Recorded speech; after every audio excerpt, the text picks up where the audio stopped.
Hello students, welcome in the online classes of MDN School Kalayat. As you know, we are on first lesson of Public Ed of 11th class. आज हम 11th class का public add का first lesson में व्यापक दृष्टिकोण के बारे में पढ़ेंगे।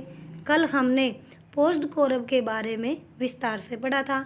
आज हम विस्तार से व्यापक दृष्टिकोण के बारे में पढ़ेंगे। व्यापक दृष्टिकोण क्या होता है? व्यापक मतलब बड़े तौर पर। Willoughby, LD. White, Negro, marks आदि विद्वान लोक प्रशासन के व्यापक दृष्टिकोण के समर्थक थे। यानी इसका इन्होंने क्या है, समर्थन किया था किसका? व्यापक दृष्टिकोण का। इस दृष्टिकोण के अनुसार लोक प्रशासन सरकार के तीनों अंगों कार्यपालिका, व्यवस्थापिका एवं न्यायपालिका से संबंधित है। इनके अनुसार लोक प्रशासन के क्षेत्र में वे सभी क्रियाकलाप सम्मिलित हैं जिनका उद्देश्य लोक नीति को पूरा करना होता है। कहने का अर्थ है भी लोक प्रशासन में वे सभी कार्य शामिल हैं जो लोक नीति मतलब जो जनता के लिए जो नीति बनाई गई है और उस नीति को पूरा करते हैं, उस कार्य को पूरा करते हैं। प्रोवाइट ने लोक प्रशासन की व्यापक दृष्टिकोण से परिभाषा करते हुए लिखा है, लोक प्रशासन में वे सभी कार्य आते हैं जिनका उद्देश्य सार्वजनिक नीति को पूरा करना अथवा लागू करना होता है।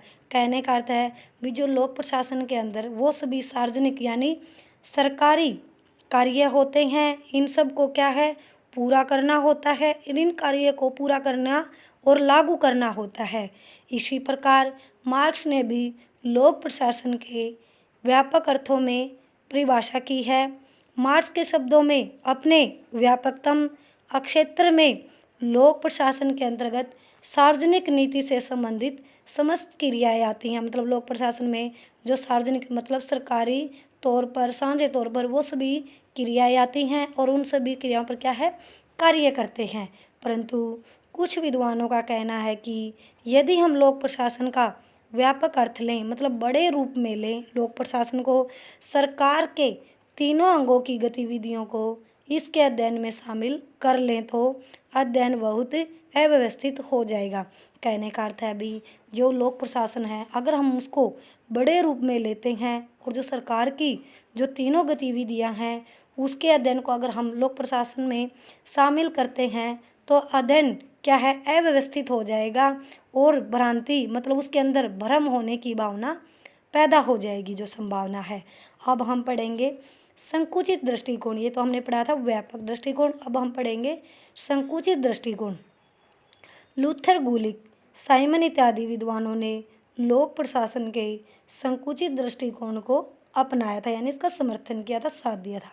इस दृष्टिकोण के अनुसार लोक प्रशासन का संबंध केवल कार्यपालिका शाखा से है जिसमें कार्य किए जाते हैं और इसमें कार्यपालिका को सौंपे गए असैनिक कार्यों को प्रभावी ढंग से पूरा करने के लिए आवश्यक संगठन, कर्मचारी वर्ग, कार्यविधि का अध्ययन पूरा किया जाता है। कहने का अर्थ है जब हम कार्यपालिका में कार्य करते हैं सबसे पहले हम क्या है, एक संगठन बनाते हैं और उसके अंदर जब संगठन बनाने के बाद क्या है, कर्मचारियों को चयनित करते हैं। फिर जो कार्यविधि बनाई गई है मतलब किस प्रकार कार्य करना है और किस प्रकार कार्य को पूरा करना है, उस कार्यविधि को अध्ययन करके और उस कार्य को पूरा किया जाता है। और इसके अध्ययन को निम्नलिखित 5 भागों में बांटा जा सकता है। वो कौन कौन से भाग हैं? सामान्य प्रशासन, गठन, कर्मचारी वर्ग और उसके कर्तव्य यानी वित्त। अब हम क्या है, सामान्य प्रशासन के बारे में पढ़ेंगे।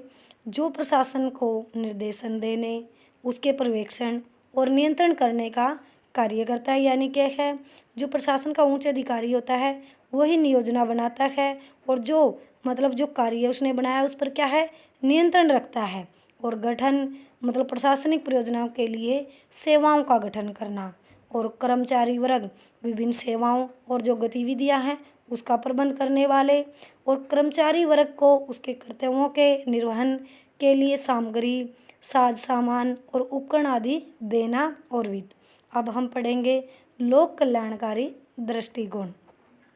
लोक प्रशासन के क्षेत्र से संबंधित एक अन्य दृष्टिकोण है लोक कल्याणकारी दृष्टिकोण। लोक कल्याणकारी मतलब जनता की कल्याण के लिए, भलाई के लिए कार्य करना।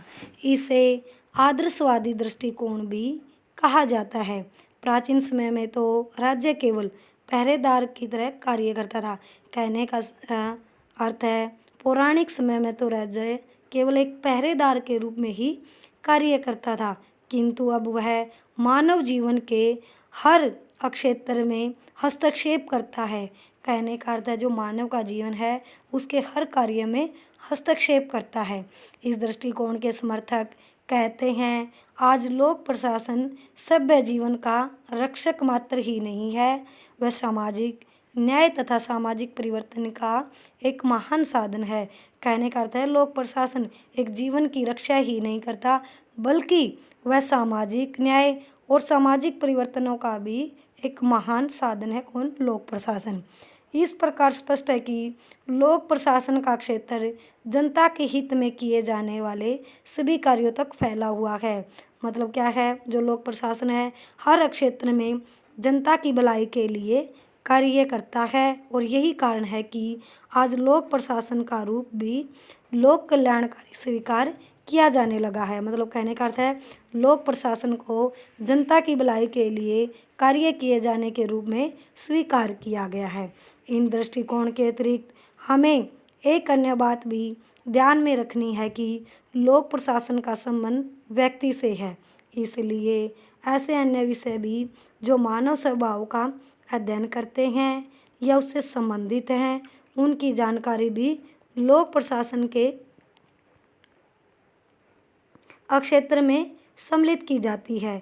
लोक प्रशासन का मूल कार्य उन समस्याओं का समाधान करना है जो सरकारी कार्यों को व्यक्तियों के माध्यम से विशेष सामाजिक वातावरण में करते समय उठती है। कहने का अर्थ है भी लोक प्रशासन उन सभी समस्याओं का समाधान करता है जो सार्वजनिक तौर पर कार्य को जो व्यक्ति के माध्यम से जिस हम समाज में रहते हैं उस सामाजिक वातावरण के करते समय वो समस्याएं आती हैं, उन सभी समस्याओं का क्या है लोक प्रशासन निवारण करता है।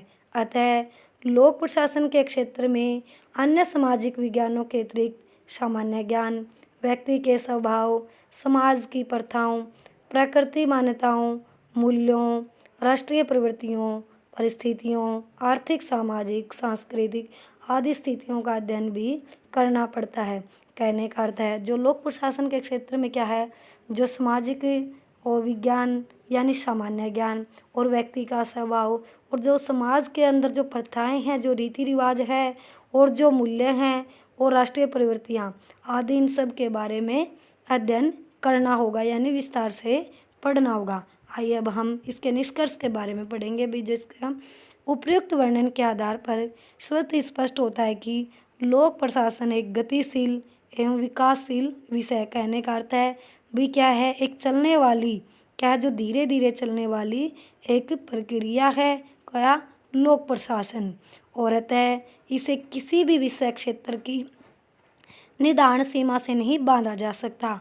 आज लोक प्रशासन का क्षेत्र ग्राम पंचायतों से लेकर संयुक्त राष्ट्र संघ तथा जल, थल और वायु तीनों सीमाओं तक फैला हुआ है। कहने का अर्थ है कि जो लोक प्रशासन का विस्तार है वह एक ग्राम पंचायत से लेकर संयुक्त राष्ट्र संघ, जल, थल, वायु तीनों सीमाओं तक लोक प्रशासन फैला हुआ है। लोक प्रशासन के क्षेत्र रूपी विशाल समुद्र में असंख्य मोती पड़े हुए हैं।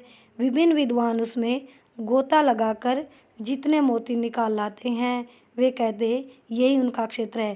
कहने का अर्थ है लोक प्रशासन एक बेहतरीन लोक प्रशासन है, ये सबके भलाई के लिए कार्य करता है और एक लोक प्रशासन एक निष्पक्ष प्रशासन है और लोक प्रशासन के विकास की संभावनाओं और परिकल्पनाओं को बांधा नहीं जा सकता। कहने का अर्थ है लोक प्रशासन में जो संभावनाएं और जो कल्पनाएं होती हैं वो नहीं है। इसमें क्या है उद्देश्यों को निर्धारण किया जाता है और उद्देश्य को लेकर इन कार्यों को पूरा किया जा सकता है। अतः निष्कर्ष रूप से यही कहा जा सकता है कि लोक प्रशासन के क्षेत्र और प्रकृति को निश्चित रूप से बता सकना सरल नहीं है। मतलब क्या है, आसान नहीं है। किसको? लोक प्रशासन के क्षेत्र और प्रकृति को।